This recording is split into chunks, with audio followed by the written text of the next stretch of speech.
नमस्कार। GS with धीरज में एक बार फिर से आप सभी का स्वागत है।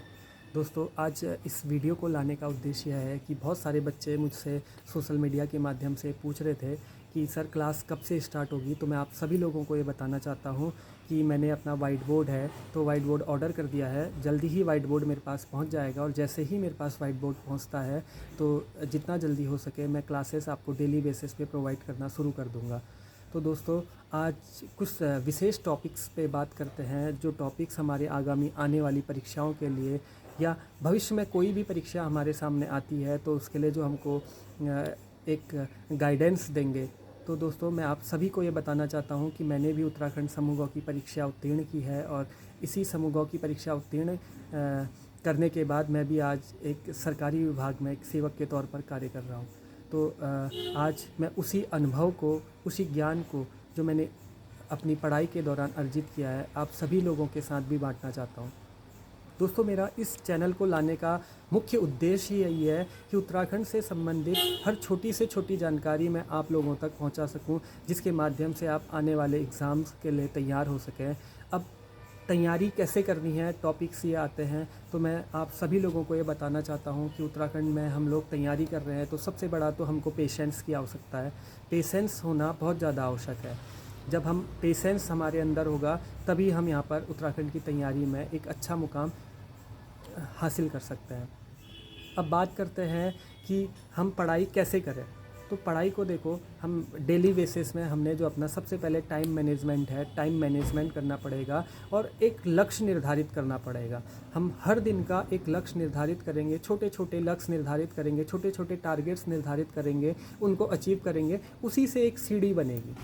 ठीक है, तो इस चीज़ को हमने सबसे पहले ध्यान में रखना है कि छोटे छोटे टारगेट्स बनाने और छोटे छोटे टारगेट्स को अचीव करना है। इसके बाद दूसरा हमारा आता है निरंतरता। देखिए, ऐसा नहीं है कि आप आज पढ़ लें और आज के बाद आप 2 दिन बाद पढ़ें, तो ये कहीं ना कहीं कंसिस्टेंसी के अंदर नहीं आएगा। देखिए, यहाँ पर हमने तैयारी करनी है या उत्तराखंड समूह ग के एग्ज़ाम की हमने तैयारी करनी है तो निरंतरता बहुत ज़्यादा आवश्यक है। साथ साथ आपको मैं ये बताना चाहूँगा, आप चाहे ऑफलाइन माध्यम से पढ़ें, चाहे ऑनलाइन किसी भी माध्यम से पढ़ें, किसी भी चैनल से पढ़ें, तो हमने नोट्स तैयार करने हैं।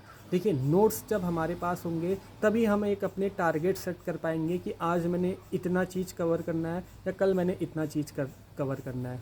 साथ साथ मैं आपको ये भी बताना चाहूँगा कि जो पिछले वर्षों के, जो हमारे विगत वर्षों में जो हमारे एग्ज़ाम्स रहते हैं, उनके प्रश्न पत्र सॉल्व करने हैं, क्योंकि जनरली यहाँ पर क्या होता है कि 30 से 40% का जो वेटेज रहता है वो हमारे पुराने पेपरों से या पुराने जो हमारे पेपर्स रहते हैं उन्हीं से सॉल्व हो जाता है। हम जितने ज़्यादा पुराने पेपर्स अटैम्प्ट करेंगे उतना ज़्यादा हमारा उत्तराखंड में एक तो पकड़ मजबूत होगी और दूसरा हम एग्ज़ाम के उतना ज़्यादा नज़दीक आएंगे।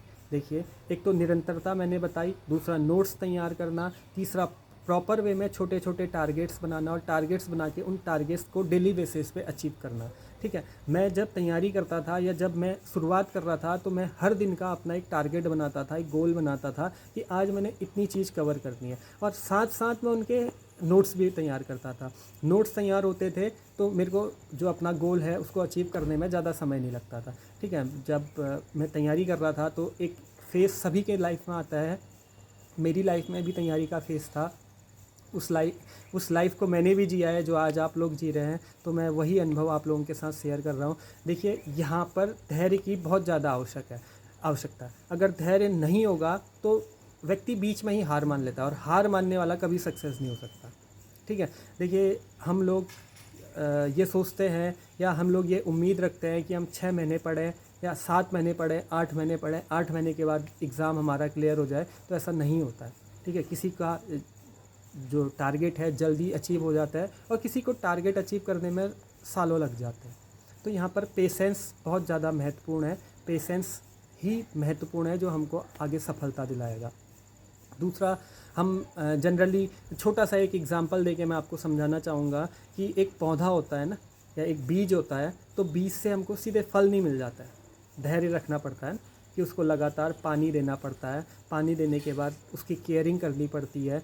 केयरिंग करने के साथ साथ जब जैसे जैसे धीरे धीरे पौधा बड़ा होता है, तो जब वो पौधे का रूप ले लेता है या पेड़ का रूप ले लेता है, तभी वो हमको फल देता है। तो वैसे ही हमारी यहाँ पर पढ़ाई भी है। तो हम जितने छोटे छोटे टारगेट्स अचीव करते जाएंगे तो वही टारगेट आगे बनकर हमको सफलता की सीढ़ी पर लेके आएंगे। ठीक है, तो आज ज़्यादा कुछ ना कहते हुए मैं आप लोगों को बस यही कहना चाहूँगा कि जैसे ही मेरा वाइट बोर्ड पहुँचता है तो मैं उतनी जल्दी अपनी क्लासेस शुरू कर दूँगा। तब तक अपना ध्यान रखिए और मेहनत करते रहिए, सफलता ज़रूर आपको एक दिन प्राप्त होगी। धन्यवाद।